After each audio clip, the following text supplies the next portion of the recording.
Bismillahirrahmanirrahim. Allahumma salli wa sallim wa barik alaih. Ya arhamar rahimin, ya arhamar rahimin, ya arhamar rahimin, farrij 'alal muslimin. Ya Rabbana ya Karim, ya Rabbana ya Rahim, Antal Jawadul Halim, wa anta ni'mal mu'in.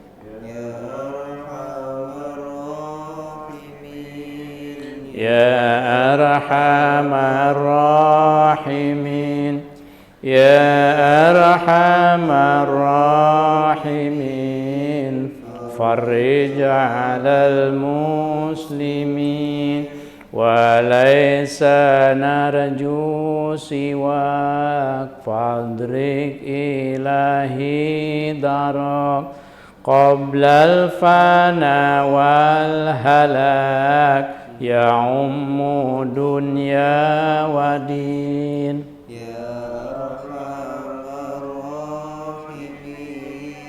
Ya Arhamar Rahimin, Ya Arhamar Rahimin, farrij 'alal muslimin, wa ma lana rabbuna siwaka ya hasbana, ya dzal 'ula wal ghina, wa ya qawi ya matin. Ya Arhamar Rahimin, Ya Arhamar Rahimin, Ya Arhamar Rahimin, farrij 'alal muslimin. Allahumma shalli wa sallim wa barik alaihi. Bismillahirrahmanirrahim. Assalamualaikum warahmatullahi wabarakatuh.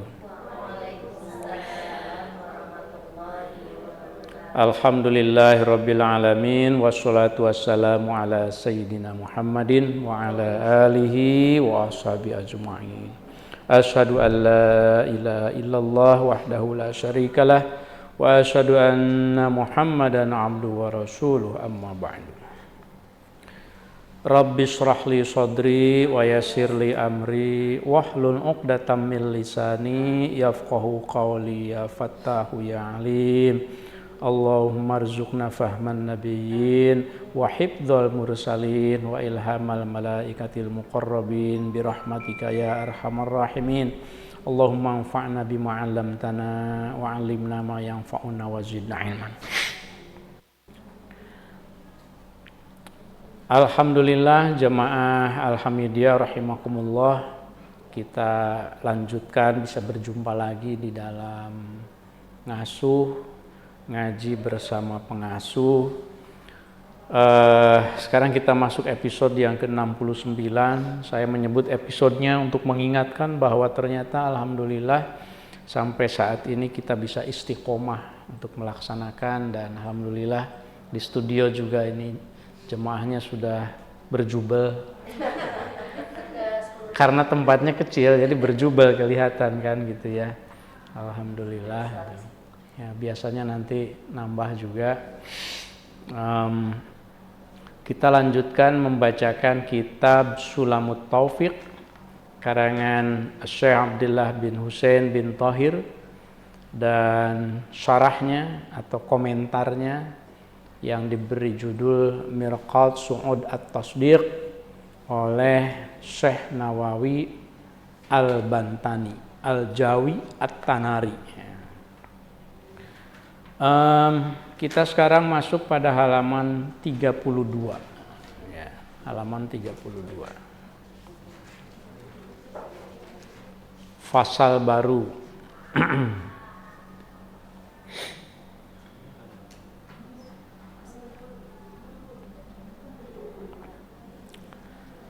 Sekarang hari-hari ini kita juga sedang masuk pada rangkaian kegiatan dalam rangka haul ke-29 Al-Maghfurlah Kiai Haji Ahmad Syaihu, pendiri pesantren kita ya, pesantren Alhamidiyah. Oleh karenanya marilah kita bacakan suratul Fatihah untuk Al-Maghfurlah Kiai Haji Ahmad Syaihu dan ibunya Isolhah yang merintis dan mendirikan pesantren ini tahun 88 yang lalu, sudah sangat lama sekali. Mudah-mudahan apa yang kita lakukan ini kebaikan-kebaikan terus menjadi amal jariah, mengalir kebaikannya untuk Al-Maghfurlah. Dan tentu kita bacakan suratul Fatihah ini juga untuk pengarang kitab, mudah-mudahan ilmunya yang dituliskan ratusan tahun yang lalu tetap bermanfaat bagi kita sekalian. Ala hadiniyah wa kulli niyatin sholihah wa ila hadratin Nabi Muhammadin sallallahu alaihi wasallam. Al-Fatihah. A'udzu billahi minasyaitonir rajim. Bismillahirrahmanirrahim. Alhamdulillahirabbil alamin arrahmanir rahim maliki yaumiddin. Iyyaka na'budu wa iyyaka nasta'in ihdinas siratal mustaqim siratal ladzina an'amta 'alaihim ghairil maghdubi 'alaihim waladdallin. Rabbighfirli. Bismillahirrahmanirrahim. Qala al-muallif rahimahullah nafa'anallahu bihi wa bi'ulumihi fid dharaini amin ya rabbal alamin. Faslun, adapun ini satu fasal. Al-jama'atu ya, al-jama'atu ya. Al-jama'atu adapun berjamaah. Jadi fasal ini akan menjelaskan syarat-syarat wajibnya berjamaah plus juga nanti tentang syarat-syarat wajibnya sholat Jumat gitu. Al-jamaah di sini maksudnya itu gitu ya. Termasuk juga khutbah Jumatnya. Jadi tentang jamaah, tentang sholat Jumat, tentang khutbah Jumat. Al-jama'atu adapun jamaah alad dzukuri bagi laki-laki, al-ahrari yang merdeka, jamak dari hur. Mengapa ada al-ahrar? Itu karena konteks pada masa lalu kan ada hamba sahaya ya. Sekarang tentu sudah tidak ada. Alad dzukuri bagi laki-laki, al-ahrar yang merdeka, al-muqimina yang mukim. Mukim itu dia tinggal tetap, yang menetap, al-muqimina yang menetap.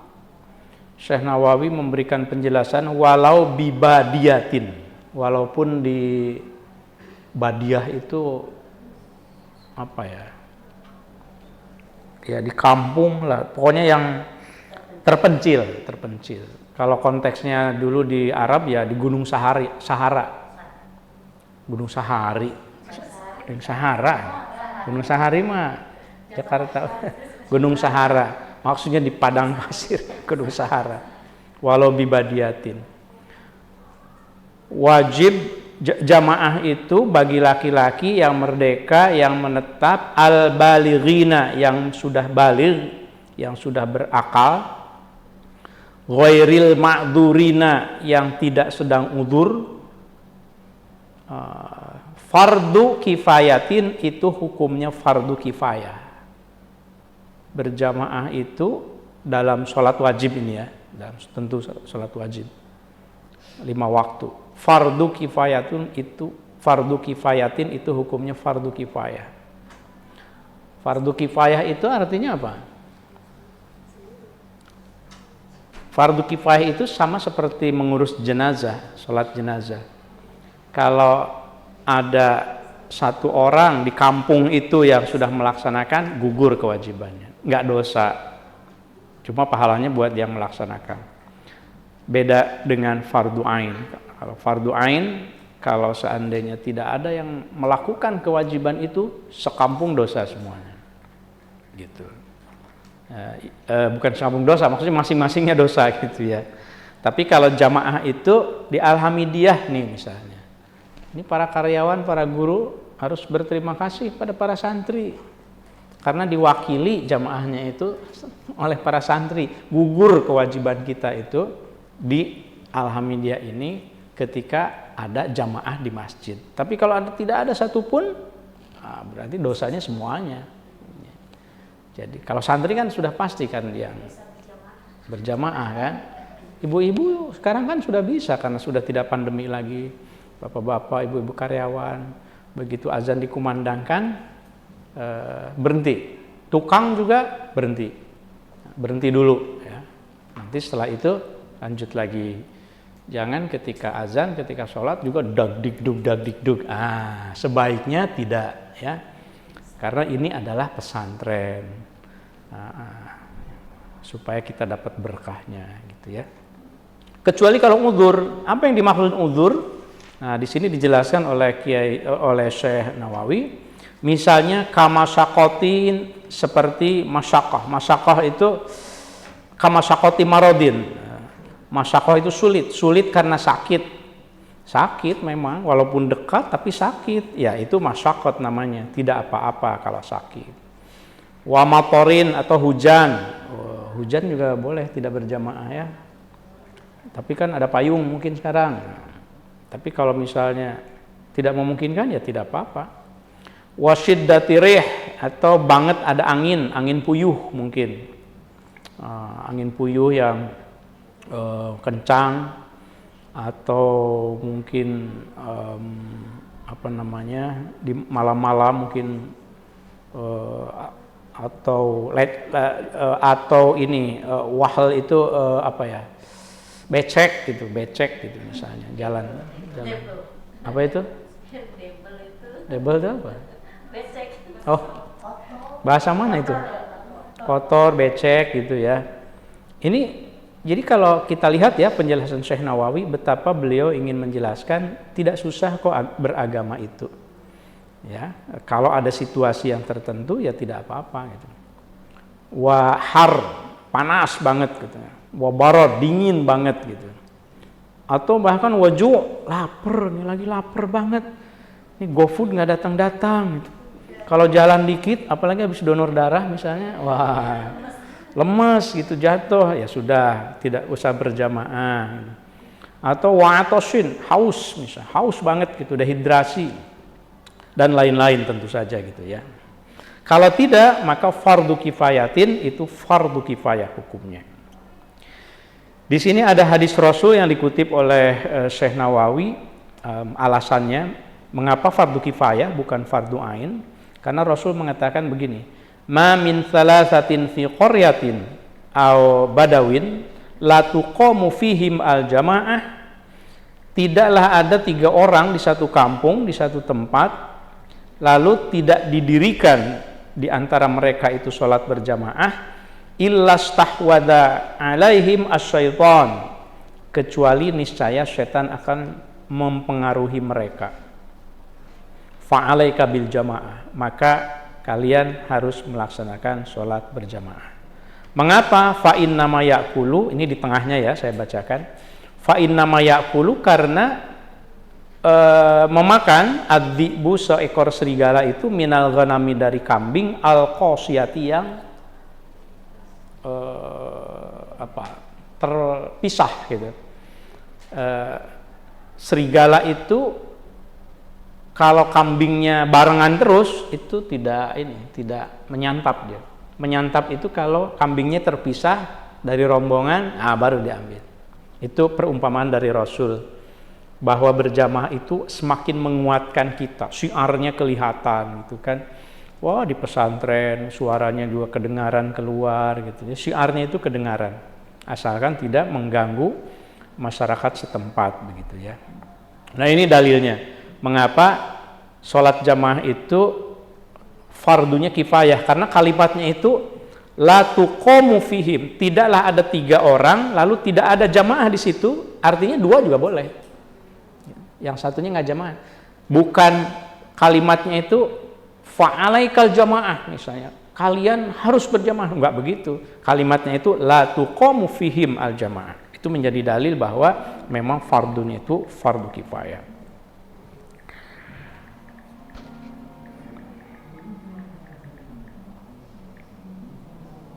Wah, ada suara itu. Satu.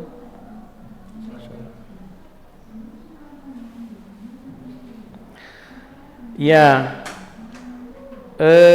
ada lagi dalil yang dikutip oleh Syekh Nawawi di tengahnya itu tentang berjamaah.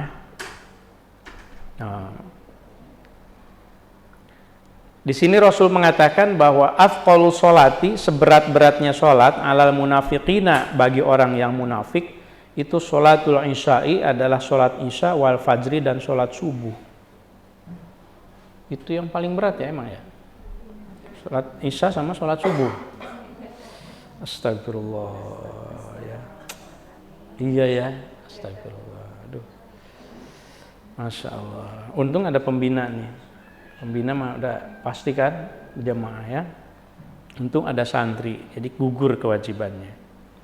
Nah, tetapi Rasul mengatakan bahwa walau ya'lamuna, seandainya mereka tahu ma fihima, pahala yang ada di dalam sholat isya dan sholat fajar, sholat subuh, la'atuhuma, niscaya mereka kalau tahu nih kelebihannya, niscaya mereka akan melaksanakan sholat fajar dan sholat isya itu walau habau, walaupun mereka harus merangkak gitu. Itu saking ditekankannya jamaah isya dan jamaah subuh. Ya, habau itu merangkak, walaupun harus merangkak. Misalnya gitu ya, andai mereka tahu keutamaannya, paling tidak sholat subuhnya deh. Ya, sholat subuhnya gitu.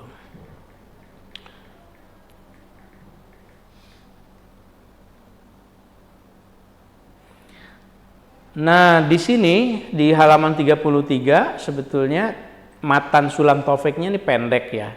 Nah, tetapi Syekh Nawawi di situ banyak memberikan penjelasan, bahkan sampai ada sub tersendiri yang menjelaskan tentang apa nih, far'un itu, yang far'un itu. Oh, tentang kan jamaah itu pasti ada imam, ada makmum. Maka di sini disebutkan ada sifat-sifat yang dianjurkan lil imami, kalau seseorang itu menjadi imam dalam sholat jemaah, sifatun mustahabbatun, ada sifat-sifat yang dianjurkan. Imam itu harus punya sifat-sifat tertentu gitu, dan bahkan ada sifat-sifat yang disyaratkan. Nah, misalnya begini, ada 6 perkara nih, kalau kita mau menentukan imam, baiknya siapa ya imam. Ini bukan imam presiden ya, lain ya, ini imam sholat. Imam sholat, syarat yang pertama itu hiya al-fiqhu, harus yang lebih faqih, yang paling ngerti tata cara sholat, tata cara wudu, tata cara itu imam tuh. Al-fiqhu, pengetahuan tentang PAI-nya, pendidikan agama Islamnya, itu paling tahu kalau bisa. Al-afqah, yang pertama. Yang kedua, wal qiraatu al-aqra, wal qiraatu itu yang bacaannya paling baik gitu. Yang pernah nyantri di TPQ Al-Hamidiyah misalnya gitu. Pernah nyantren di pesantren Al-Hamidiyah misalnya gitu. Bacaannya harus yang paling baik. Yang ketiga, ada ini ahli fikih, ada juga bacaannya semuanya bagus. Apalagi pilihannya wal wara'u, pilih yang paling wara'. Wara' itu hati-hati, paling hati-hati. Dia mah jangankan yang haram, yang subhat aja dia tinggalkan. Jangankan yang subhat, yang sebetulnya halal, tapi dia merasa ragu-ragu, dia tinggalkan. Misalnya, makan jambu dari pohon, yang sebetulnya pohon itu ya di hutan mungkin gitu ya. Tapi walaupun ini jambunya udah turun lagi, dia nggak berani makan. Itu wara' namanya. Nah, dia berusaha mencari dulu, ini siapa yang merawat pohon ini. Ini memang pohon umum sih, halal ini, tapi saya ingin tahu siapa ini yang merawat, yang jangan-jangan ada yang suka merawatnya gitu, dicari gitu. Itu saking waroknya, saking hati-hatinya, takut ada sesuatu yang subhat begitu ya. Kalau dia lagi di sungai, lalu ada durian tuh lewat misalnya. Durian bisa lewat ya. Mangga lah, mangga. Lalu dia ambil, aduh ini dari mana ini? Dia cari dulu pohonnya, punya siapa? Itu warok namanya, saking hati-hatinya. Nah, kalau ada di antara, ada yang ilmu agamanya bagus, bacaan Fatihahnya juga bagus, semuanya bagus, cari yang paling warok. Dia makanya ini paling hati-hati nih sehari-harinya gitu. Nggak pernah ngomongin orang, kayaknya nggak pernah, pokoknya bager pisan, gitu. Bager pisan tuh. Bukan bader ya, bager gitu. Beda bager sama bader. Kalau bader mah bangor, kalau bader mah bedegong, nakal. Ini mah bager. Kalau semuanya yang ada ini stoknya itu warok juga semuanya, wasinnu, usia, dari segi usia cari yang paling tua, al asyah itu yang paling sepuh gitu. Ini seumur, semuanya seumuran, wan nasabu, nasabnya. Kira-kira dari segi nasab ini, ini zuriat mungkin gitu. Ini orang tuanya memang ini nih kiai misalnya. Boleh dipilih di antara yang semua sudah itu boleh menjadi pertimbangan gitu. Bahkan kalau zaman Nabi wal hijratu, dan orang yang pernah mengalami hijrah. Tentu saja itu hanya di zaman sahabat kan ya, karena kan sekarang tidak. Nah maka itu didahulukan. Tapi yang paling pertama itu al-afqah itu. Fayuqaddam al-afqah, orang yang lebih paham ilmu fikihnya itu didahulukan. Walaupun dia bukan hafiz. Gitu ternyata ya. Wa ilam yahfad siwal Fatihah. Dia nih hafalnya cuma Fatihah. Tetapi dia ini ilmu agamanya ini banget gitu. Dibanding yang satunya lagi itu seorang hafiz gitu. Hafal dia 30 juz. Tapi kalau bicara ilmu fikih, kalah ya. Maka yang al-afqah gitu, yang diutamakan gitu ya. Bukan yang hafiz gitu. Tapi kan biasanya kalau hafiz ya pasti belajar ilmu agama, ilmu fikih ya kayaknya kecil kemungkinan kan. Tapi ini kan teorinya kalau seandainya gitu.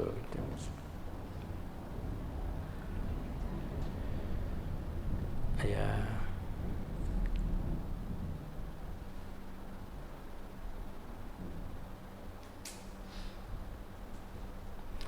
Lalu ini saya senang membacakan yang tengahnya ya, penjelasan Syekh Nawawi, banyak yang penting di situ. Di sini disebutkan juga ada syarat-syarat makmum imam gitu. Wal masruto khamsatun, ada 5 syarat imam. Yang pertama dan yang kedua itu alla yakuna muhdas, tentu jangan hadas, tentu saja jangan pura-pura kentut, sebetulnya dia sendiri yang tahu, cuma pura-pura aja deh makmum nggak tahu ini gitu. Jangan, nggak boleh. Hadas kecil, hadas besar apalagi. Kemudian dia harus yakin alla yakuna ala thawbihi au badanihi najasa. Jangan ada najis di pakaiannya, di badannya, ya. Najis yang tidak dimaafkan. Kalau najisnya ma'fu, bangkai semut misalnya nempel gitu misalnya, itu ma'fu gitu. Dan seterusnya lah ya. Nah, di sini ada yang penting juga nih, syarat makmumnya nih, wasyartul iqtida. Nah, di situ di 1 2 3 4 5 6 baris ke-6 dari far'un gitu. Wasyartul iqtida, syarat bermakmum. Nah, penting nih kalau kita jadi makmum.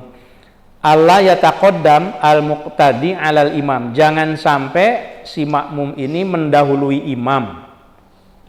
Fi jihatil qiblati. Maksudnya bukan mendahului. Jangan sampai lebih maju daripada imam. Fi jihatil qiblati. Dalam hal berdirinya menghadap kiblat. Tidak boleh. Sedikit saja, kecuali di mana? Ada kecuali nggak? Boleh nggak makmum di depan imam? Sholat di mana? Enggak. Sholat jenazah juga tetap. Ayo tebak-tebak berhadiah.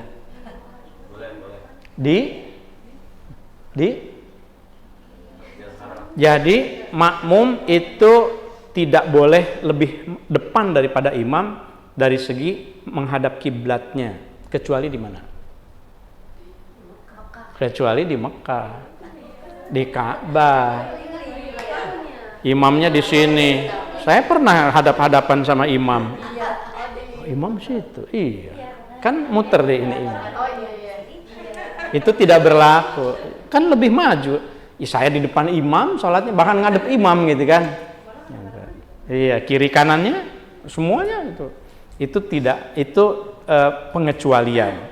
Itu kalau itu pengecualian. Jadi fi jihati qiblat itu fi ghairil istidaroh haulal Ka'bah, kecuali kalau di Ka'bah gitu ya. Dan kalau yang dimaksud lebih maju itu bukan jari-jari kaki, bukan. Jadi jari kakinya boleh lebih maju. Kalau ada misalnya orang makmum yang orang Eropa mungkin telapak kakinya lebih gede gitu.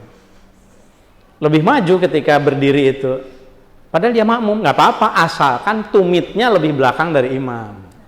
Jadi patokannya bukan jari-jari, ujung jari, tetapi tumit. Berarti tumit itu kan ini, iya, yang tumit. Tumitnya di belakang. Ternyata setelah tumit di belakang pun jari dia lebih maju juga, ya nggak apa-apa gitu. Kakinya lebih panjang. Ukurannya itu ukuran 50 sepatunya mungkin. Misalnya. Sementara imamnya kecil gitu kayak saya, mungkin ukuran 40 lah gitu ya. Misalnya itu boleh, tidak apa-apa. Yang penting tumitnya itu jangan lebih maju daripada imam. Kan kalau berdua memang dekatan. Ini juga teori bermakmum, ini karena teori jemaah maksudnya ya, berjamaah. Kalau kita berdua maka berdekatan, mepet. Nah, kan sering kan kalau kita lagi di mall, mungkin di mana, di masjid umum, lagi safar, berdua itu ya sudah berdekatan. Nah, ketika ada makmum lain, apa yang dilakukan? Belum mundur. Di kiri, mepet di kiri, tetap dekat dua, gitu. Baru kalau seandainya ada makmum ketiga, nah di tengah, lalu yang dua mundur.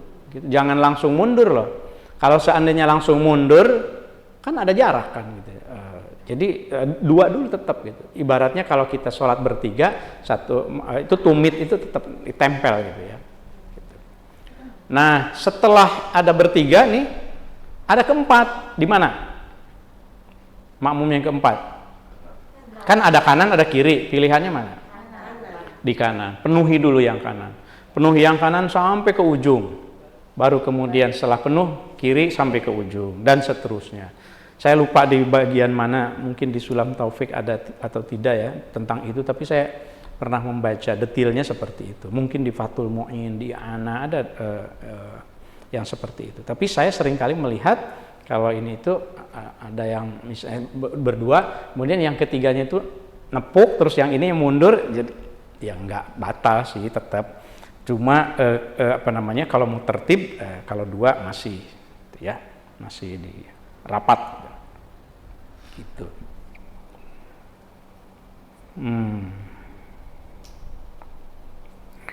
Kemudian juga wasyurito atau wasyartu sihati qudwatil makmum, syarat sahnya bermakmum seseorang itu ayyan wiyal iqtida, ia harus niat makmum loh. Harus berniat makmum ke imam, al-i'timam, walau fi khilali sholati, walaupun di tengah-tengah sholatnya, di selain sholat Jumat gitu. Jadi harus niat menjadi makmum. Apakah harus menentukan makmum ke siapa? Tidak. Misalnya ini imamnya ini siapa nih, Mas Atung atau siapa? Nggak perlu menentukan. Bahkan ketika sholat Jumat kan kita sering tidak tahu kan siapa imamnya. Pokoknya saya niat sholat makmuman lillahi, menjadi makmum kepada imam yang jadi imam. Belum tentu kan yang jadi imam itu khatib Jumat kan. Kadang-kadang kan ganti kan. Gitu. Kalau misalnya niatnya begini, saya niat sholat maghrib berjamaah misalnya. Boleh nggak? Saya niat sholat maghrib 3 rakaat berjamaah. Usolli fardhul maghribi salasa rakaatin jamaatan. Boleh? Bukan makmuman. Boleh. Jadi pilihannya itu niat bermakmum atau niat berjamaah, gitu ya. Walau nawa jama'atan kafa, tidak apa-apa kata Syekh Nawawi gitu.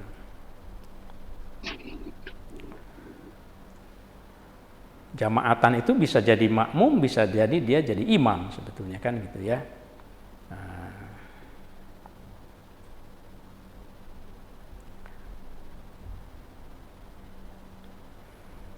Apalagi nih di sini yang mungkin bisa di fa in taba'a bi an waqafa af'alahu ala af'alil imam. Kalau seandainya dia jadi makmum kemudian dia jadi makmum tetapi jarak rukun antara dirinya dengan imam itu terlalu lama, maka itu tidak boleh gitu ya, harus langsung gitu. Baik, kita lanjutkan lagi ke sampingnya, ke matannya maksudnya. Tadi fardu kifayatin itu fardu kifayah. Wafil jum'ati, dan jamaah itu di dalam sholat Jumat, wafil jum'ati, dan di dalam berjamaah sholat Jumat, fardu ainin, itu hukumnya fardu ain. Kalau sholat yang 5 waktu selain Jumat kan fardu kifayah. Tapi kalau sholat berjamaah di sholat Jumat, fardu ain. Tidak boleh ada yang sholat Jumat sendirian. Sholat Jumat ya berjamaah bersama-sama. Hukumnya fardu ain, itu artinya wajib bagi tiap orang. Alaihim, kepada mereka. Mereka itu maksudnya yang laki-laki, yang merdeka, yang mukim gitu ya. Yang sudah baligh, yang tidak uzur dan seterusnya. Kalau perempuan bagaimana sholat Jumatnya? Hukumnya? Wajib atau tidak? La Jum'ata limra'atin. Tidak wajib Jumat bagi perempuan, tentu saja gitu ya. Tidak wajib Jumat, tetapi kalau mau Jumat tidak apa-apa juga. Sama gitu. Tapi tidak wajib Jumat. Kalau misalnya khunsa bagaimana? Tahu khunsa? Iya, antara ya dan tidak sih bahwa khunsa itu bencong. Sebetulnya kalau definisi khunsa itu di dalam Islam itu memang dia punya 2 kemaluan gitu ya. Gitu ya. Kan belum tentu juga ada yang 1 kemaluannya, tapi mungkin wataknya aja gitu. Tapi ya itu juga ada iya betul. Ada juga yang 1 tetapi bawaannya, fisiknya laki-laki tapi bawaannya itu ya perempuan, kan ada juga kan. Ya itu kan ya tidak diminta kan, maksudnya dia tidak minta, ya Allah yang ciptakan begitu. Jadi ada aturannya juga di dalam fikihnya. Nah kalau khunsa, di sini Syekh Nawawi menjelaskan la jum'ata ala khunsa juga, la ala khunsa. Jadi tidak wajib Jumat juga tuh khunsa itu. Ya, waria atau apa ya, saya nggak tahu nyebutnya. Iya. Tidak. Ya. Iya. Cukup sholat Jumat saja perempuan kalau seandainya sudah sholat Jumat. Ya. Mengapa yang khunsa itu tidak wajib sholat Jumat? Takutnya ketika sebelum Jumat laki-laki, begitu 1 rakaat jadi perempuan misalnya gitu.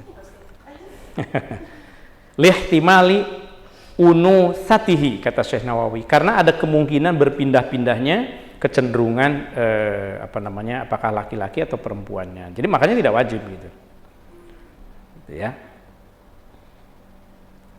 Juga tidak wajib bagi orang yang sedang musafir, tentu saja, yang sedang bepergian. Anak kecil juga tidak wajib dan seterusnya. Yang udzur tidak wajib. Nah, wajib sholat Jumat itu fardu ain kalau bagaimana? Idza kanu, kalau ada mereka orang-orang itu arba'ina, itu 40 orang. Ini menurut mazhab Imam Syafi'i. Idza kanu arba'ina, kalau seandainya minimal sudah terpenuhi 40 orang. Gitu. Itu boleh. Mukallafina yang mukallaf, jangan dihitung 40 itu dengan anak-anak. Jangan dihitung 40 itu dengan orang gila ikut Jumatan misalnya, atau orang mabok ikut Jumatan. Kan tidak taklif kan, orang lagi mabok, jangan dihitung 40 kalau menurut mazhab Syafi'i. Tapi tidak selalu bisa loh menerapkan itu.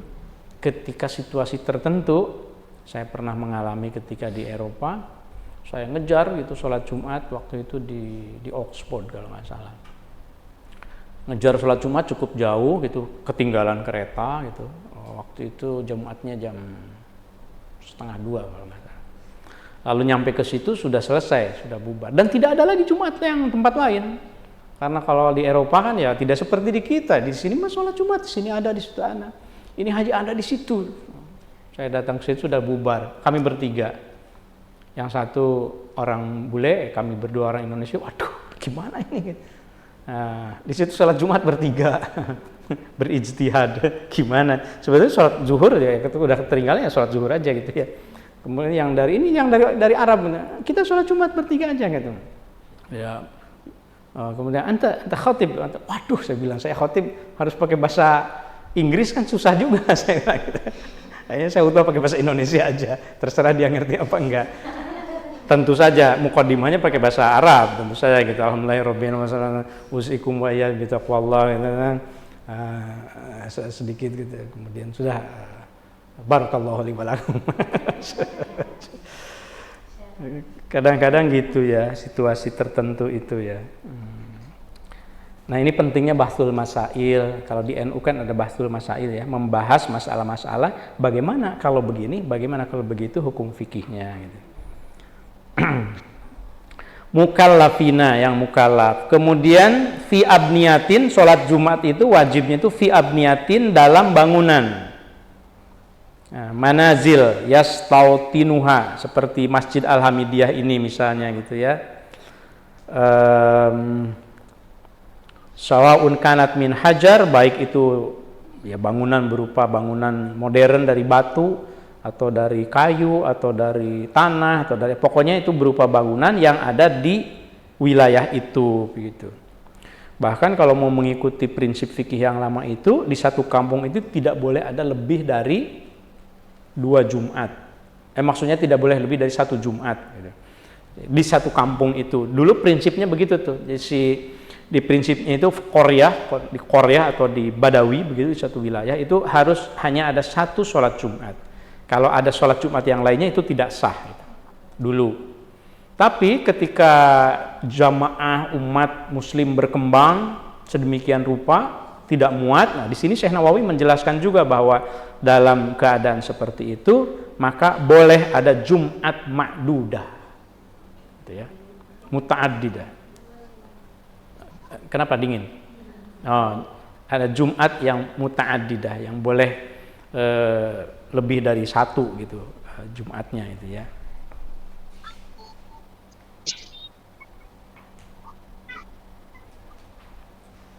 Baik. Kemudian wa'ala man, apa nih tiba-tiba wa'ala man? Jamaah ya, soal jamaah dalam sholat Jumat itu fardu ain ala man, wa'ala man, dan wajib juga berjamaah Jumat kepada orang nawa yang berniat itu orang al-iqomata untuk mukim indahum yang ada di antara mereka itu arba'atu ayyamin 4 hari sohahin yang sah gitu. Wajib kepada orang yang niat untuk mukim arba'atu ayyamin sohahin 4 hari ya. Kalau sudah biasanya kan kalau sudah 3 hari berikutnya hari keempat itu ya sudah dianggap mukim gitu ya.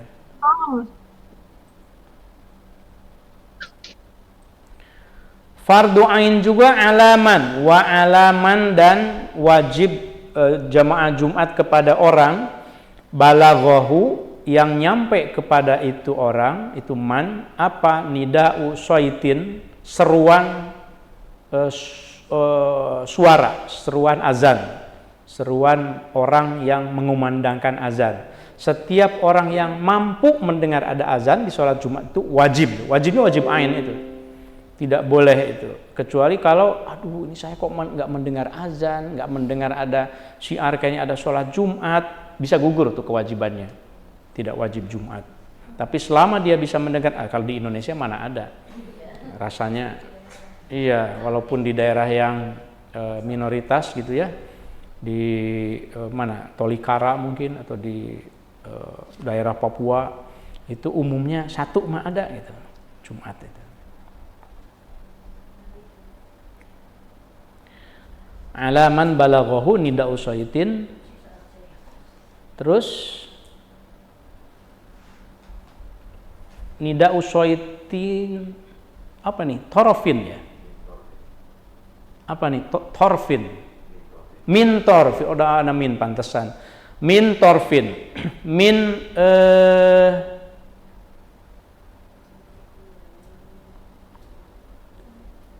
torfin dari ujung, dari ujung, yalihi yang menyertai atas itu torf, min baladiha dari negerinya, dari kampungnya, dari tempat ia tinggal.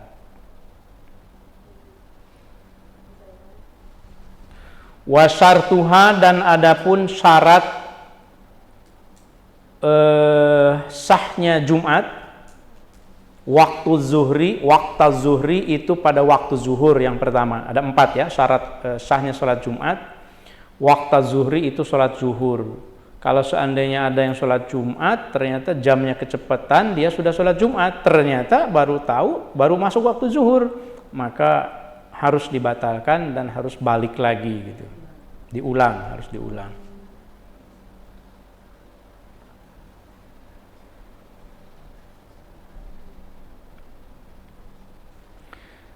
Kata Syekh Nawawi, yustaratu at-taharrum biha, disyaratkan takbiratul ihram itu sudah masuk waktu zuhur. Kemudian sisanya tentu saja untuk sholat Jumat 2 rakaat dan untuk khutbah 2 khutbah di khutbah Jumatnya.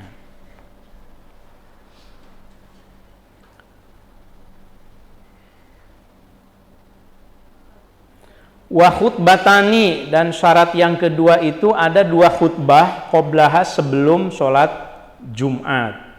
Fihi, di dalam waktu zuhur itu, di dalam waktu Jumat itu. Harus ada. Bedanya dengan khutbah Idul Fitri. Kalau khutbah Idul Fitri bukan menjadi bagian dari sholat, jadi setelah sholat Idul Fitri itu tidak mendengarkan Jumat juga Idul Fitrinya sah. Gitu. Tetapi kalau sholat Jumat tidak bisa, makanya khutbah dulu kan. Kalau dia tidak mengikuti khutbahnya, maka Jumatnya tidak sempurna. Kalau sengaja, kecuali kalau tidak sengaja.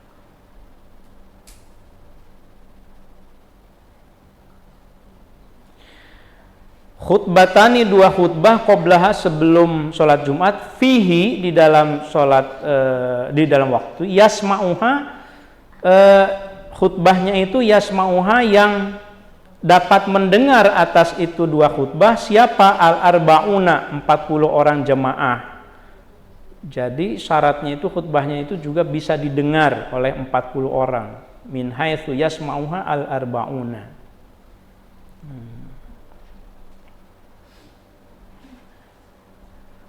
Makanya sekarang pakai speaker.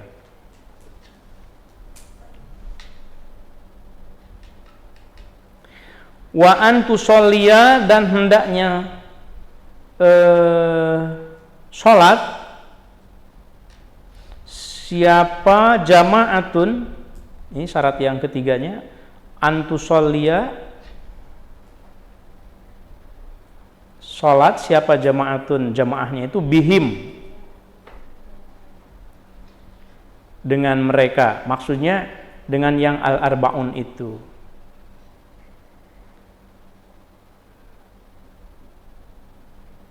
Kok nggak pas ya, wa antusollia, tusollia. Siapa fa'ilnya ya? Ya, oke. Pokoknya jamaahnya itu berarti harus sholat bareng-bareng, maksudnya ya, yang 40 orang itu jangan sholat sendiri-sendiri. Sudah kumpul di masjid tapi sholat sendiri-sendiri, itu bukan jamaah namanya. Kemudian yang keempatnya wa alla tuqorinaha, dan jangan bareng, jangan menyertai atas itu sholat Jumat ukhra, Jumatun ukhra, Jumat yang lain. Ini yang tadi saya bilang wa alla tuqorinaha ukhra bibaladiha, di negeri atau di kampung sholat Jumat itu. Jangan sampai ada 2 Jumat barengan. Ya, tapi sekarang sudah cair kan. Kalau sekarang itu karena sudah banyak umatnya gitu, jadi satu kampung itu bisa jadi ada 2 sholat Jumat. Nah, di sini prinsipnya nih, prinsip dasarnya nih, kalau ada satu Jumat fa'in qoronatha au sabaqatha Jumatun lam tanaqid illa, nah ini di sini Syekh Nawawi memberikan kelonggarannya itu ya, tafsirnya. Kalau menurut saya nih bagian dari tafsir itu tidak ada di matannya, tapi beliau kemudian menjelaskan illa idza kasurat al jamaah, kecuali kalau jemaah itu sudah membludak, sudah banyak begitu, wa asura ijtima'uhum fi makanin wahid, dan sulit sekali mengumpulkan orang yang banyak itu di satu tempat, fayajuzu hina idin ta'adduduha, maka boleh kalau sudah begitu itu ada Jumat lebih dari 1 bihasbil hajah ala sahih, sesuai dengan kebutuhan. Coba aja di sini Alhamdulillah sholat Jumat nih di belakang kan ada masjid juga ya, sholat Jumat juga, itu kan masih satu kampung. Kampung apa kita namanya? Rangkapan Jaya ya. Di Rangkapan Jaya ini ada 2 khutbah, itu ya tidak apa-apa gitu. Wa arkanul khutbataini, dan kemudian syarat berikutnya itu adalah ini mubtada ya. Wa arkanul khutbataini, dan adapun rukun 2 khutbah ada 5. Hamdulillahi, pertama memuji kepada Allah. Wassolatu, dan membaca sholawat ala Nabi, kepada Nabi Muhammad Shallallahu Alaihi Wasallam. Wal wasiyatu, dan berwasiat bittaqwa, terhadap ketakwaan. Fihima, di dalam 2 khutbah. Yang keempat wa ayatun mafhumatun, dan membaca 1 ayat yang dipahami walaupun pendek saja ayatnya. Qala Allah Ta'ala fil Qur'anil Karim Yasin, barakallahu li wa lakum. Udah. Cuma baca Yasin aja. Apa tadi surat yang dibaca di khutbah? Yasin. Ya emang Yasin, cuma depannya aja. Walau qasirah, itu tidak apa-apa loh dari segi ini. Ya. Dari segi fikihnya gitu. Tapi masa iya cuma baca Yasin aja?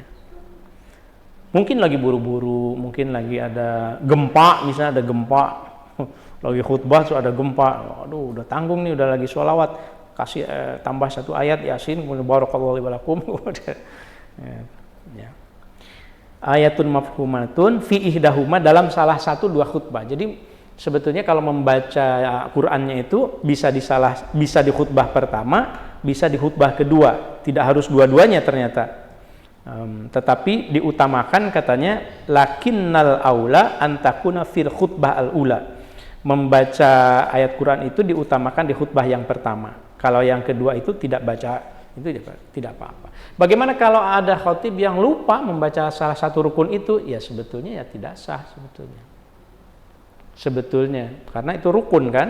Makanya yang jadi khatib itu ya harus yang benar ini, benar-benar gitu ya. Lalu gimana dong makmum nih, jemaah nih, gimana dong?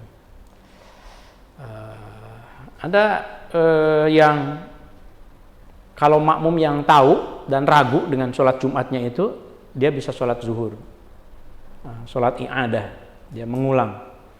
Aduh, ini bagian dari Jumat ini tadi kan khutbah itu rukun, tapi ini kok khotibnya nggak baca rukun khutbah ya? Gimana ya? Ragu, kalau ragu, tapi kalau yakin ya sudah gitu. Tapi kalau ragu misalnya dia bisa saja melaksanakan sholat zuhur kemudian ya.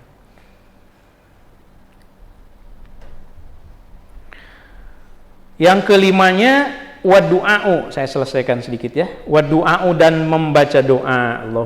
Allahumma gfir lil muslimina wal muslimat. Baru pada bangun tuh, biasanya pada tidur kan. Kalau udah Allahumma gfir, amin, nah, baru pada bangun biasanya. Wadu'a'u dan baca doa lil mu'minina untuk orang-orang mukmin, wal mu'minat tentu mukmin laki-laki dan mukmin perempuan. Ya? Kenapa? Al-ahya minhum wal amwat. Yang hidup dan yang sudah mati gitu ya. Saya pernah di sini, saya pernah cerita ya kalau tidak salah. Khutbah Jumat pertama di Pesantren Al-Hamidiyah. Berarti tahun 2021 ketika pertama kali saya menjadi pengasuh di sini. Didadak gitu, khutbah Jumat. Waduh, nah ini buka dapur rahasianya. Khutbah pertama, saya lupa mengakhiri khutbah ini gimana? Apa kalimatnya lupa saya. Terus saya bicara sambil saya mikir, ini apa ya? Kan ada barakallahu li walakum, ya kan? Lupa saya itu dengan barakallah itu. Gimana mengakhiri khutbah ini? Akhirnya saya, bicara apa? Nah cuma karena jam terbang kita sudah ini gitu ya, public speaking kita, jadi nggak kelihatan sama orang lain. Nggak kelihatan paniknya. Diem, enggak. Saya terus aja ngomong, tapi sambil jalan. Aduh, ini lama-lama ketemu barakallahu li walakum. Aduh, iya, barakal. Begitu ada barakallah, ya sudah duduk kan, khutbah kedua. Nah, sambil duduk mikir, nanti itu mengakhiri khutbah kedua apa? Ketemu langsung ibadallah. Walaupun itu nggak wajib loh sebetulnya. Ya, tapi itulah bagian dari saya sekarang mikir gitu. Itu siapa yang dulu, nggak tahu, mungkin Mas Atung atau para asatid coba cari informasi. Siapa yang pertama kali merumuskan barakallahu li walakum di dalam khutbah? Siapa yang merumuskan ibadallah? Gitu. Kok sama gitu di dalam semua khutbah itu? Padahal itu bukan rukun, sama sekali bukan rukun itu. Itu harus dicari itu. Ada? Iya. Oh iya betul, setiap khutbah betul ya. Iya, saya belum nemu sumbernya, mungkin mohon para masyayikh yang ini banyak yang lebih alim dari saya gitu sih, mohon berbagi. Baik, kemudian fisaniyati di dalam khutbah yang kedua, maksudnya berdoa ya. Nah, kalau baca Quran itu di yang pertama, kalau berdoa di yang kedua. Wa syurutuhuma, dan adapun syarat, tadi kan rukun. Syarat khutbah dua itu ada 7 di sini. At-thaharatu yang pertama suci, anil hadatsaini dari dua hadas kecil, hadas besar. Wa anin najasati, dan harus suci dari najis yang tidak dimaafkan, fil badani di badan, wal makani dan tempatnya, wal mahmuli dan juga pada benda yang dibawanya, sorban, kopiah misalnya, itu juga harus suci. Wasatrul aurati, dan yang keduanya harus menutupi aurat, karena sama khutbah Jumat sama dengan 2 rakaat sholat zuhur. Wal qiyamu, dan yang ketiganya itu berdiri. Berdiri. Bagaimana kalau saya mah nggak bisa berdiri? Tapi cuma saya yang bisa khutbah di sini misalnya, duduk boleh. Lalu bagaimana tanda bahwa dia duduknya misalnya, ya diam saja. Duduk, tapi kan ada duduk di antara 2 khutbah, tandanya itu diam lah. Diam menunjukkan dia duduk, baru kemudian khutbah 2. Kalau seandainya uzur gitu ya, kalau tidak ada lagi yang khatibnya. Wal julusu, dan yang keempatnya duduk, bainahuma di antara 2 khutbah itu dengan tumak nina. Bagaimana walau taroka, bagaimana kalau lupa meninggalkan harus tumak ninah tuh. Walau tarokaha, kalau seandainya duduknya itu tidak tumak ninah, lazimahul aud, harus balik kembali lagi, harus duduk. Jadi jangan duduk langsung berdiri lagi. Kan membaca sholawat di situ kan, Allahumma sholli ala sayyidina Muhammad. Wal wala, dan yang kelimanya itu wal wala'u adalah terus-terusan bainahuma di antara dua khutbah. Jangan setelah khutbah pertama kemudian main game dulu khotibnya. Lama dong itu. Kelamaan. Ekstrimnya. Maksudnya harus berwal-wala bainahuma di antara dua khutbah dua ya. Wa bainahuma, dan yang keenamnya itu harus terus-terusan antara dua khutbah itu wa bainas sholati, dan antara sholat Jumatnya. Jangan selesai dua khutbah Jumat kemudian untuk sholatnya itu lama, musofahah dulu mungkin, waduh lama. Itu tidak boleh. Kemudian yang terakhir wa ayyakuna, dua panjang ya, wa ayyakuna, fa'ilnya itu berarti ada dua.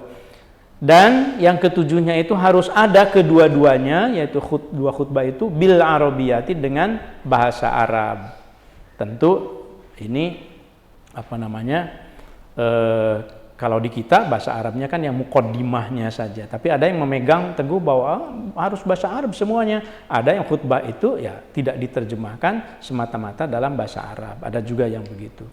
Kemudian sudah ya, habis itu ya bil arabiyati.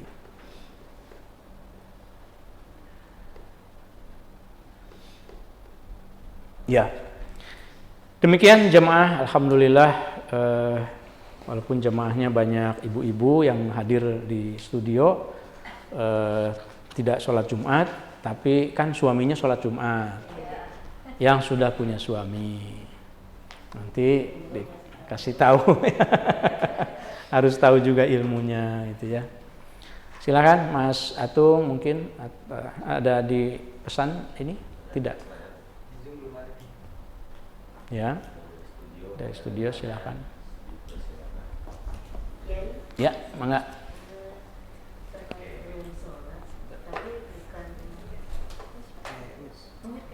Ya, biar kedengaran sama jemaah. Iya, kami dari unit TK mau bertanya untuk terkait dengan sholat yang Pak Kiai sampaikan, tapi bukan sholat Jumatnya ya, ini sholat untuk yang wajib dan sunahnya. Untuk at-tahiyat akhir, setelah at-tahiyat akhir kita kan memberi salam tuh Pak Kiai, kan rukun kan, masuk rukun ketika kita tengok ke kanan. Kita ucapkan assalamualaikum warahmatullah, kita nengok ke kanan. Apakah seperti itu Pak Kiai? Kita ucapkan dulu pas rahmatullah, baru kita nengok kepala kita. Itu yang pertanyaan pertama. Yang kedua, ketika kita sujud terakhir, kita baca doa nih.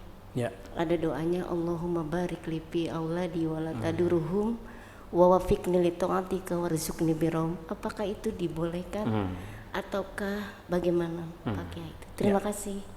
Ya, alhamdulillah, terima kasih banyak. Saya lupa namanya. Mislia. Saya soalnya tidak hafal semuanya, jadi mohon maaf. Terima kasih banyak Mislia ya. Yang pertama itu membaca salam ketika menutup sholat ya. Assalamualaikum. Apakah assalamualaikum warahmatullah kemudian begini atau bareng assalamualaikum warahmatullah? Itu tidak ada ketentuannya kalau itu. Jadi berarti bolehlah dua-duanya gitu ya. Nah, tetapi biasanya dibahas itu di dalam fikih itu apakah assalamualaikum warahmatullah atau assalamualaikum warahmatullah wabarakatuh. Nah, ini ada dibahas di dalam fikih itu. Cukup sampai assalamualaikum warahmatullah kecuali sholat jenazah. Kalau sengaja sholat jenazah malah assalamualaikum warahmatullahi wabarakatuh. Ya, assalamualaikum warahmatullahi wabarakatuh. Dan sebelum selesai salam yang kedua dia tidak boleh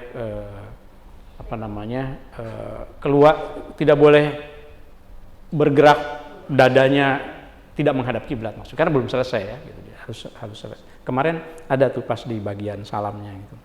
Begitu sih. Jadi boleh assalamualaikum warahmatullahi wabarakatuh dan seterusnya. Asal jangan jawab sendiri juga ya. Waalaikumsalam. Lupa jawab sendiri. Waalaikumsalam. Mangga lebat. Ya. Oh ya, ada dari Bu Latifah, mangga Bu Latifah. Yang kedua, maaf. Yang kedua sujud, baik. Ya, itu memang tuntunan dari Rasul itu sujud terakhir itu adalah tempat yang mustajab. Salah satu tempat kita boleh berdoa gitu ya. Nah, tetapi doanya itu kan kalau doa sujud karena masih dalam sholat itu kan sudah ditentukan. Subhana rabbiyal a'la wa bihamdi subhana rabbiyal a'la dan seterusnya. Nah, doa yang lainnya itu saya menyarankan itu cukup dalam hati saja, tidak usah ditambah dengan doa atau jadi disitulah kita ucapkan saja sama Allah saya mau apa. Dengan bahasa Arab juga boleh, bahasa Sunda juga boleh. Gitu. Saya termasuk yang sering mengucapkan doa itu, walaupun mungkin versinya bisa berbeda-beda, tapi doa untuk anak-anak sama santri. Kalau saya sujud terakhir itu, apalagi kalau di Alhamdulillah lagi ngimamin, di sujud terakhir itu selalu yang saya ucapkan itu, kadang-kadang bahasa Arab, kadang-kadang Sunda kan dalam hati kan. Allahumma ij'al auladana wa tullabana wa talibatina min ahlil ilmi wal khair wa min ahlil Quran. Ya Allah, jadikan anak-anakku dan santri-santriku, putra dan putri ini anak-anak yang soleh. Cepat kan kalau dalam hati kan ngagerentes, Allah Maha tahu lah. Ngagerentes itu apa? Apa ngagerentes itu? Itu bahasa. Tahulah kalau orang Sunda mah ya ngagerentes gitu dalam. Tidak diucapkan dengan kata-kata tapi hati kita berbicara itu. Ngagerentes dina hate gitu. Allah Maha tahu. Itu selalu yang kita. Dan di situ kan mustajab banget. Makanya ya untuk keluarga, untuk anak-anak gitu lah. Pokoknya apalah yang diinginkan silahkan. Kemarin santri juga ada yang bertanya, soleh banget santri kita itu, alhamdulillah gitu ya. Saya yakin di semua unit pendidikan di Alhamdulillah mau di TK-nya, di TPQ-nya itu soleh-soleh itu. Kemarin bertanya gitu, Pak Kiai saya mau bertanya, saya kan nanti mau ini nih ujian katanya gitu. Itu kalau dalam sujud terakhir nanti boleh nggak saya berdoa begini? Doanya itu minta lulus dalam ujian ya. Boleh saya bilang. Tapi ucapkan aja dalam hati di sujud terakhir gitu. Saatnya berdoa ya. Begitu Miss Lia, atur nuhun ya sami-sami. Mangga dari Bu Latifah dulu ya. Ya. Makasih Pak Kiai. Assalamualaikum warahmatullahi wabarakatuh. Waalaikumsalam warahmatullahi wabarakatuh. Semoga sehat Pak Kiai dan seluruh jamaah. Izinkan saya bertanya. Yang pertama, ketika seorang perempuan tidak mengikuti sholat Jumat, sebaiknya sholat zuhurnya dimulai ketika sholat Jumat selesai atau boleh ketika azan langsung bisa sholat zuhur. Yang pertama. Yang kedua, ini tentang di luar topik yang sholat Jumat ya, untuk seorang imam. Apabila imam itu sengaja melamakan gerakan sholatnya untuk menunggu makmum yang masuk biar bisa ikut dalam satu rakaat, itu hukumnya seperti apa Pak Kiai? Kemudian yang ketiga, ketika kita sholat di rakaat kedua itu lupa tahiyat, udah berdiri tapi belum sempat baca sholat Al-Fatihah, terus kita ingat duduk lagi tahiyat awal, itu boleh atau tidak?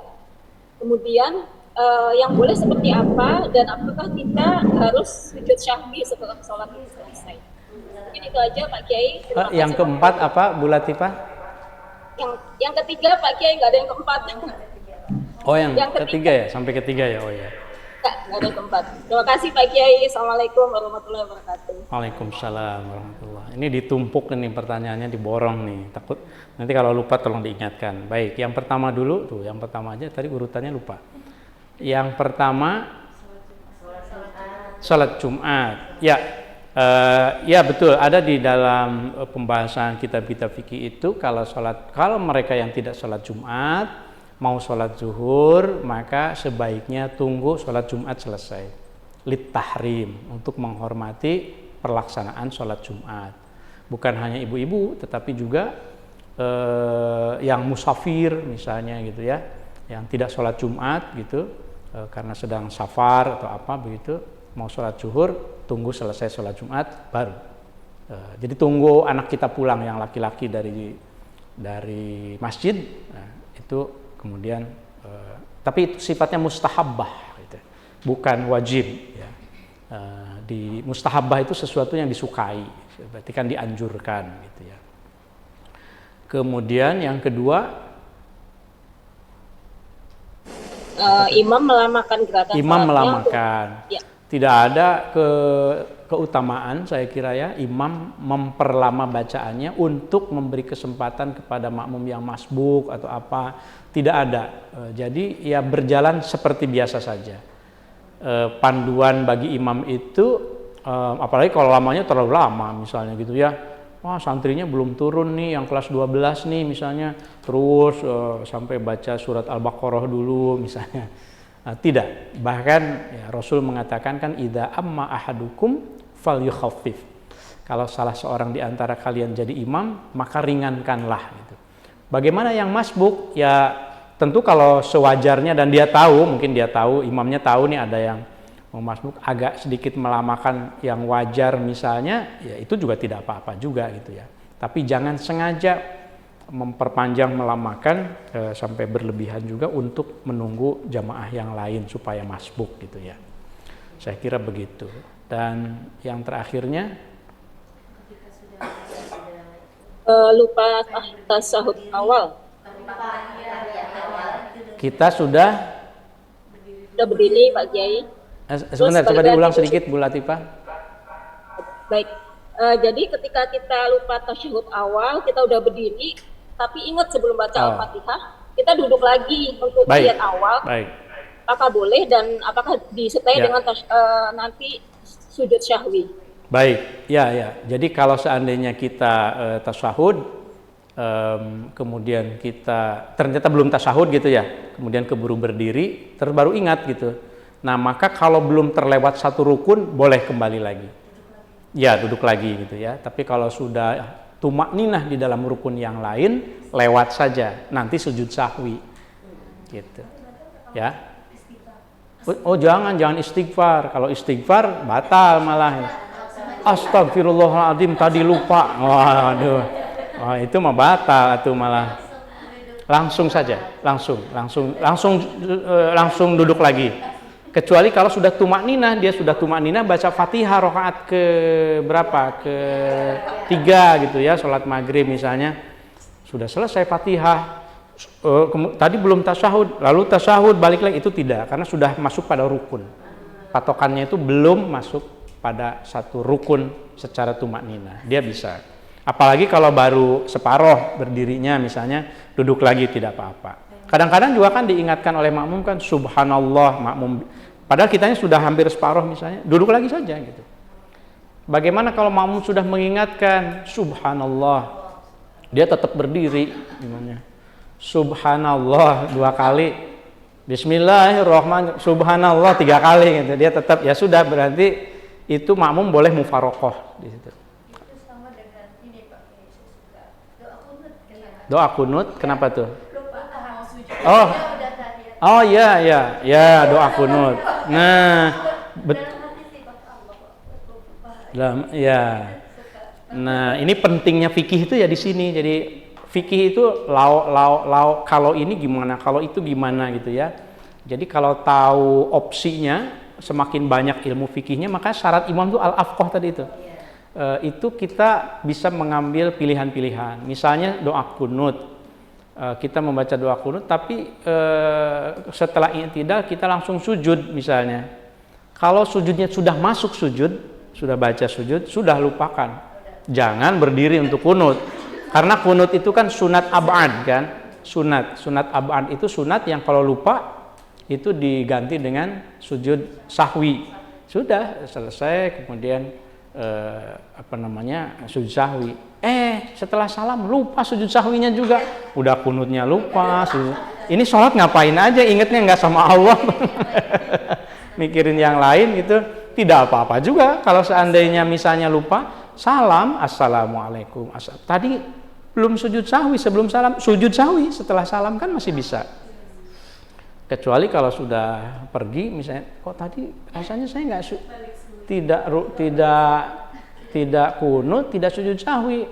Udah naik mobil nih, balik lagi sekedar untuk sujud sahwi, enggak usah.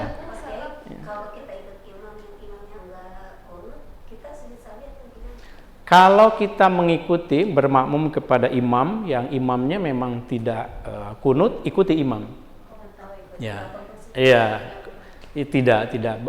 Pokoknya makmum itu ya ikuti imam saja. Kalau imamnya dari Muhammadiyah misalnya gitu ya, yang biasanya tidak kunut gitu. Walaupun Muhammadiyah ada yang kunut juga gitu. Sama seperti NU ada yang nggak kunut juga, tapi umumnya. Gitu. Tapi kan itu kan bukan soal ormas kan, cuma kebiasaannya gitu. Nah, ya para masyayikh kita, Hadratus Syekh Kiai Ahmad Dahlan itu mencontohkan bagaimana toleransi dalam hal yang sifatnya furu'iyah. Kalau menyangkut yang furu'iyah itu artinya bukan hal yang pokok di dalam ibadah, maka kita lebih mengutamakan untuk misalnya seperti sholat tadi ikuti imamnya gitu. Dan sebaliknya ketika yang tidak kunut biasanya kemudian imamnya itu kunut, ya dia bisa diam, mungkin kalau tidak ikut kunut dia diam gitu. Nah kemudian jadi jangan mendahului sujud gitu ya. Gitu. Ya. Di chat masih ada waktu mungkin sedikit lagi. Tadi saya lihat ada dari Pak Zain. Dari Pak Zain, bismillahirrahmanirrahim. Assalamualaikum warahmatullahi wabarakatuh. Perihal bahwa jika ada masjid atau musola tidak dibuat sholat jamaah, maka berdosa masyarakat di lingkungan tersebut. Mohon diberikan tipsnya cara mengajak masyarakat untuk berjamaah di musola. Ini bukan sholat Jumat ya, sholat jemaah ya. Atau memang ada faktor jika memang belum mendapat hidayah dari Allah akan sulit melangkahkan kaki ke masjid atau musola. Mohon bantuan. Ya, musola tidak dipakai untuk jemaah. Ya nggak usah bikin musola. Jadi memang kalau ada musola tentu saja sebaiknya ada jemaah. Mengharapkan semua sewarga RT-nya tidak wajib juga. Yang penting ada jamaah minimal 2 orang di situ, maka gugur kewajiban dari segi kewajiban fardu kifayahnya ya. Ini saya bicara fardu kifayahnya dulu gitu, bukan keutamaannya. Kalau keutamaannya tentu ya semua warganya rame. Karena nanti di bagian mana ya saya lupa, mungkin saya sempat membaca tetapi terlewat. Inti dari sholat Jumat itu dijelaskan oleh Syekh Nawawi itu syiar. Ada syiar, jadi harus kelihatan syiarnya. Jemaah bukan sholat Jumat saja, syiar, ada syiarnya. Kalau seandainya ada berjamaah, tapi umpet-umpetan, itu sebetulnya belum memenuhi kriteria keutamaan jamaah. Karena esensi daripada jamaah itu adalah syiar. Ukurannya apa? Ukurannya itu orang merasa bebas untuk datang, tidak ada halangan, tidak ada keraguan gitu ya. Itu syiar. Syiar itu apa ya? Promosi mungkin ya, dakwah begitu ya. Itu kriteria dari jamaah saya kira. Jadi untuk Pak Zen ya tentu saja innal huda hudallah. Sesungguhnya hidayah itu kan hanya dari Allah. Kata Rasul juga ma ana illal balagh. Aku ini hanya menyampaikan saja. Kalau sudah disampaikan, kemudian belum juga, itu bukan kewajiban kita. Bahkan paman Nabi juga kan, Abu Thalib juga kan, ya, sampai wafatnya ya menurut riwayat kan juga tidak bisa mengikuti dari Rasulullah Shallallahu Alaihi Wasallam. Gitu ya. Begitu ya. Terima kasih banyak Pak Zen. Sudah ya Mas Atung ya. Baik, alhamdulillah, terima kasih banyak jamaah Alhamdulillah rahimakumullah, khususnya jamaah yang hadir di studio dari TK dan dari asrama ya.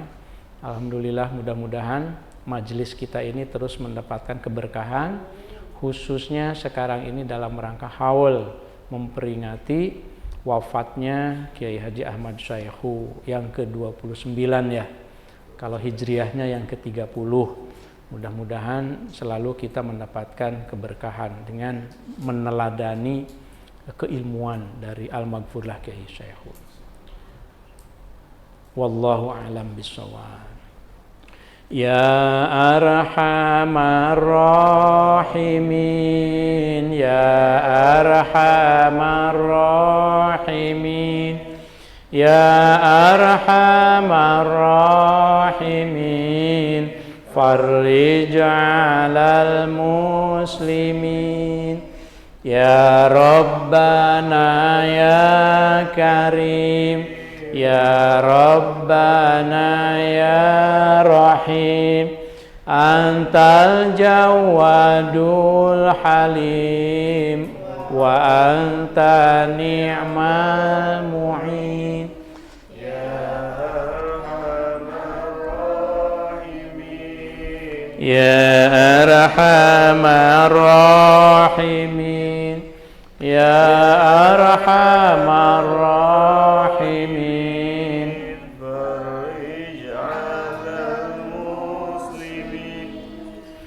walaysa narju siwak, fadrik ilahi darak, qablal fana wal halak, ya ummu dunya wa din, ya arhamar rahimin, ya arhamar rahimin, ya arhamar rahimin, farrij 'alal muslimin. Allahumma shalli wa sallim wa barik alaihi. Assalamualaikum warahmatullahi wabarakatuh.